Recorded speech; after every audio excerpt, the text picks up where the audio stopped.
boast. But Agamemnon did not forget the threat that he had made Achilles, and called his trusty messengers and squires, Talthybius and Eurybates. Go, said he, to the tent of Achilles, son of Peleus. Take Briseis by the hand and bring her hither. If he will not give her, I shall come with others and take her, which will press him harder. He charged them straightly further and dismissed them, whereon they went their way sorrowfully by the seaside, till they came to the tents and ships of the Myrmidons. They found Achilles sitting by his tent and his ships, and ill-pleased he was when he beheld them. They stood fearfully and reverently before him, and never a word did they speak, but he knew them and said, Welcome, heralds, messengers of gods and men. Draw near, my quarrel is not with you, but with Agamemnon, who has sent you for the girl Briseis. Therefore, Patroclus, bring her and give her to them, but let them be witnesses by the blessed gods, by mortal men, and the fierceness of Agamemnon's anger, that if ever again there be need of me to save the people from ruin, they shall seek and they shall not find. Agamemnon is mad with rage and knows not how to look before, and after that the Achaeans may fight by their ships in safety. Patroclus did as his dear comrade has bidden him. He brought Briseis from the tent and gave her over to the heralds, who took her with them to the ships of the Achaeans, and the woman was loth to go. Then Achilles went all alone by the side of the hoar sea, weeping and looking out upon the boundless waste of waters. He raised his hands in prayer to his immortal mother. Mother, he cried, you bore me doomed to live, but for a little season. Surely Zeus, who thunders from Olympus, might have made that little glorious. It is not so. Agamemnon, son of Atreus, has done me dishonor, and has robbed me of my prize by force. As he spoke, he wept aloud, and his mother heard him where she was sitting in the depths of the sea, hard by the old man, her father. Forthwith she rose, as it were a grey mist out of the waves, sat down before him as he stood, weeping, caressed him with her hand, and said, My son, why are you weeping? What is it that grieves you? Keep it not from me, but tell me, that we may know it together. Achilles drew a deep sigh and said, You know it. Why tell you what you know well already? We went to Thebes, the strong city of Eetion, sacked it, and brought hither the spoil. The sons of the Achaeans shared it duly among themselves, and chose lovely Briseis as the meed of Agamemnon. But Chryses, priest of Apollo, came to the ships of the Achaeans to free his daughter, and brought with him a great ransom. Moreover, he bore in his hands the scepter of Apollo, wreathed with a suppliant's wreath, and he besought the Achaeans, most of all to the Jew sons of Atreus, who were their chiefs. On this, the rest of the Achaeans with one voice were for respecting the priest, and taking the ransom that he offered, but not so Agamemnon, who spoke fiercely to him and sent him roughly away. So he went back in anger, and Apollo, who loved him dearly, heard heard his prayer. Then the god sent a deadly dart upon the Argives, and the people died thick on one another, for the arrow went every whither among the wide host of the Achaeans. At last the seer, in the fullness of his knowledge, declared to us the oracles of Apollo, and I was myself first to say that we should appease him. Whereon the son of Atreus rose in anger, and threatened that, which he has since done, the Achaeans are now taking the girl in a ship to Creusa, and sending gifts of sacrifice to the god. But the heralds have just taken from my tent the daughter of Briseis, whom the Achaeans had awarded to myself.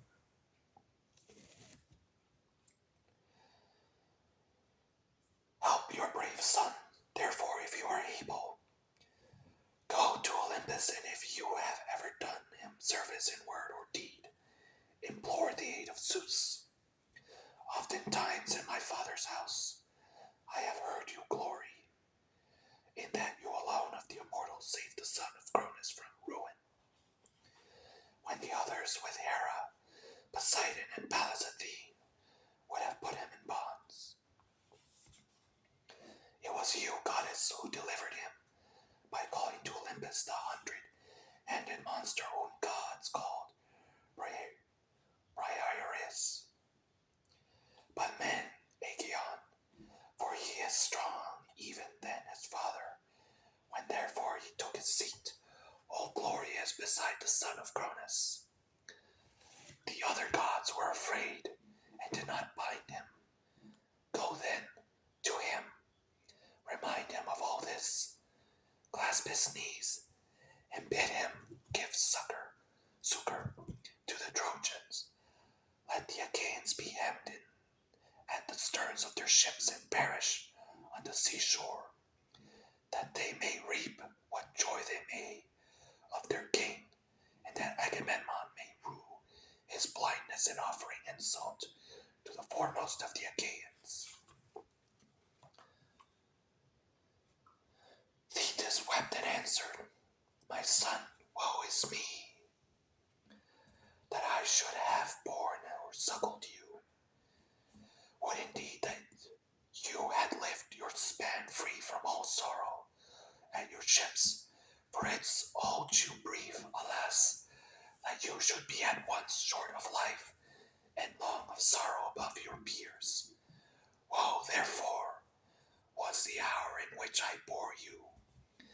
Nevertheless, I will go to the snowy heights of Olympus and tell this tale to Zeus.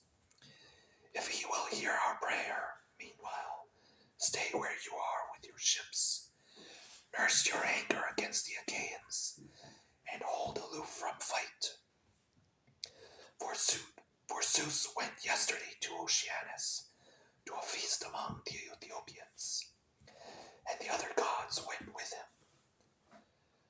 He will return to Olympus 12 days hence. I will then go to his mansion, paved with bronze, and will beseech him, nor do I doubt I shall be able to persuade him. On this she left, still furious at the loss of her that had been taken from him. Meanwhile, Odysseus reached Creusa with the hecatomb. When they had come inside the harbor, they furled the sails and laid them in the ship's hold. They slackened the forestays, lowered the mast into its place, and rowed the ship to the place where they would have her lie. There they cast out their mooring stones and made fast the hawsers. They then go out and upon the seashore and landed the hecatomb for Apollo. Chryses also left the ship, and Odysseus led her to the altar to deliver her into the hands of her father. Chryses, said he, King Agamemnon has sent me to bring you back your child and to offer sacrifice to Apollo on behalf of the Danaans, that we may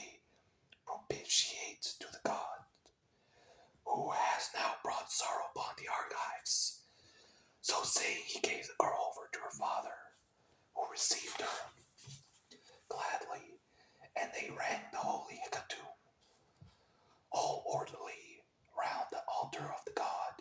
They washed their hands and took up the bare barley meal to sprinkle over the victims, while Chryses lifted up his hands and prayed aloud on their behalf.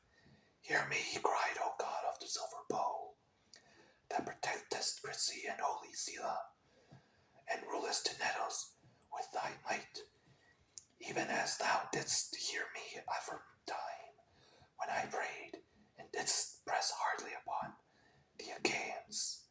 So hear me yet again, and stay this fearful pestilence from the Danaans. Thus did he pray, and Apollo heard his prayer. When they had done praying and sprinkling the barley meal, they drew back the heads of the victims and killed and flayed them.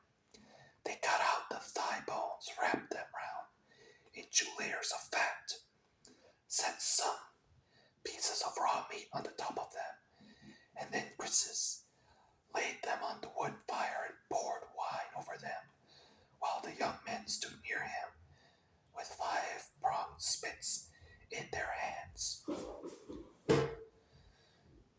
When the thigh bones were burned and they had tasted the inward meats, they cut the rest up small, put them pieces upon the spits, roasted them till they were done, and drew them off. Then when they had finished their work and the feast was ready, they ate it, and every man had his full share, so that all were satisfied. As soon as they had had enough to eat and drink, pages filled the mixing bowl with wine and water, and handed round after giving every man his drink offering. Thus all day long the young men worshipped the god with song, hymning him and chanting the joyous paean, and the god took pleasure in their voices. But when the sun went down and it came on dark, they laid themselves down to sleep by the stern cables of the ship. And when the child of morning, rosy-fingered dawn, appeared, they again set sail for the host of the Achaeans. Apollo sent them a fair wind, so they raised their mast and hoisted their white sails aloft. As the sail bellied with the wind, the ship flew through the deep blue water, and the foam hissed against the bows as she sped onward. When they reached the wide-stretching host of the Achaeans, they drew the vessel ashore, high up upon the sands, set her strong props beneath her, and went their ways to their own tents and ships. But Achilles abode at his ships and nursed his anger. He went not to the honorable assembly and sallied not forth to fight, but gnawed at his own heart, pining for battle and the war cry. Now after 12 days the immortal gods came back in a body to Olympus, and Zeus led the way. Thetis was not unmindful of the charge her son had laid upon her. So she rose from under the sea and went through great heaven with early morning to Olympus, where she found the mighty son of Cronus sitting all alone upon its topmost ridges. She sat herself down before him, and with her left hand seized his knees, while with her right she caught him under his chin, and sought him, saying, Father Zeus, if I ever did you service in word or deed among the immortals, hear my prayer and do honor to my son, whose life is to be cut short so early. King Agamemnon has dishonored him by taking his prize and keeping her. Honor him, then yourself, Olympian Lord of Counsel, and grant victory to the Trojans, till the Achaeans give my son his due, and load him with riches in requital. Zeus sat for a while, silent and without a word. But Thetis still kept firm hold of his knees and besought him a second time. Incline your head, she said, and promise me surely, or else deny me, for you have nothing to fear, that I may learn how greatly you disdain me. At this Zeus was much troubled and answered, I shall have trouble if you set me quarreling with Hera, for she will provoke me with her taunting speeches. Even now she is always railing at me before the gods and accusing me of giving aid to the Trojans. Go back now, lest she should find out. I will consider the matter and will bring it about as you wish. See, I incline my head, that you may believe me. This is the most solemn promise that I can give to any god. I never recall my word or deceive, or fail to do what I say, when I have not in my head. As he spoke, the son of Cronus bowed his dark brows, and the ambrosial locks swayed on his immortal head, still fast Olympus reeled. When the pair had thus laid their plans, they parted. Zeus to his house, while the goddess quitted the splendor of Olympus and plunged into the depths of the sea. The gods rose from their seats before the coming of their sire. Not one of them dared to remain sitting, but all stood up as he came among them. There, then, he took his seat, but Hera, when she saw him, knew that he and the old merman's daughter, silver-footed Thetis, had been hatching mischief. So she sat at once, began to upbraid him. Trickster, she cried, which of the gods have you been taken into your counsel now? You are always settling matters in secret behind my back and have never yet told me, if you could keep it, one word of your intentions. Hera, replied the sire of gods and men, you must not expect to be informed of all my counsels. You are my wife, but you would find it hard to understand them. When it is proper for you to hear, there is no one, god or man, who will be told sooner, but when I mean to keep a matter to myself, you must not pry nor ask questions. Dread son of Cronus, answered Hera, what are you talking about? I pry and ask questions? Never. I let you have your own way in everything. Still have I strong misgiving that the old merman's daughter, Thetis, has been talking you over. For she was with you and had hold of your knees this self-same morning. I believe, therefore, that you have been promising her to give glory to Achilles and to kill much people at the ships of the Achaeans. Wife, said Zeus, I can do nothing but you suspect me and find it out. You will take nothing by it, for I shall only dislike you the more, and it will go harder with you. Granted that it is as you say, I mean to give it so. Sit down and hold your tongue as I bid you, for if I once begin to lay my hands about you, though all heaven were on your side, it would profit you nothing. On this Hera was frightened, so she curbed her stubborn will and sat down in silence. But the heavenly beings were disquieted throughout the house of Zeus, till the cunning workman Hephaestus began to try and pacify his mother Hera. It will be intolerable, said he, if you two fall to wrangling and setting heaven in an uproar about a pact of mortals. If such ill counsels are to prevail, we shall have no pleasure at our banquet. Let me then advise my mother, and she must herself know that it will be better to make friends with my dear father Zeus, lest he again scold her and disturb our feast.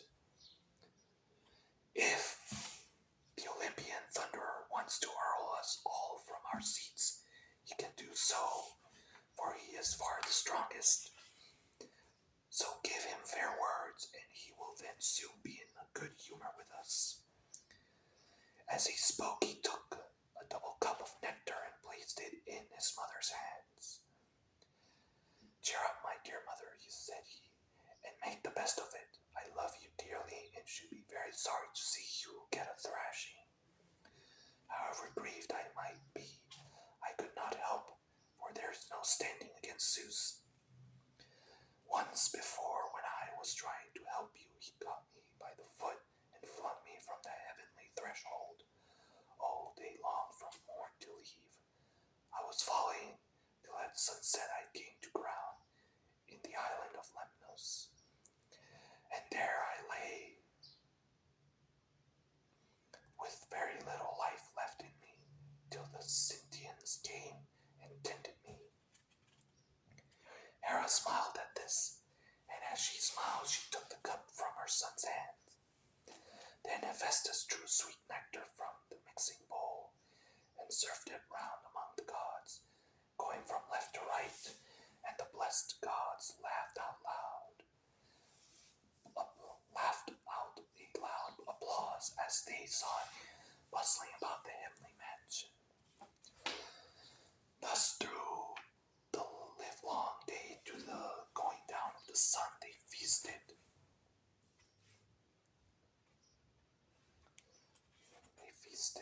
And everyone had his full share, so that all